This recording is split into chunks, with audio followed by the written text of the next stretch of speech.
And a very good Wednesday to you. Thanks for stopping by the Channel 8 newsroom. Dave Courvoisier here at 8newsnow.com. The JetBlue pilot who went bonkers during yesterday's flight to Las Vegas is now being charged by federal authorities, and we're hearing more about the exact details of that flight. Kathleen, Vermillion continues to try to clear her name in the wake of an investigation that still names her as siphoning off money from the Homeless Youth Foundation. The arbitrator deciding about differences between the school district and the teachers union has made a partial determination anyway. We'll tell you what he decided about the retirement fund. George Knapp takes us in a one-of-a-kind data center in Southern Nevada. It's really like no other in the world, and it is the focus of high-tech recruitment here in Las Vegas. Just might bring us the economic diversification that we've been looking for here. And building on that, Zappos is also working to transform downtown, in fact, the whole community, to be a startup city.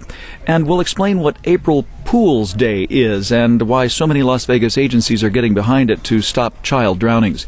We'll have those stories and a lot more coming your way on our news between 4 and 6:30. Hope you'll join us then.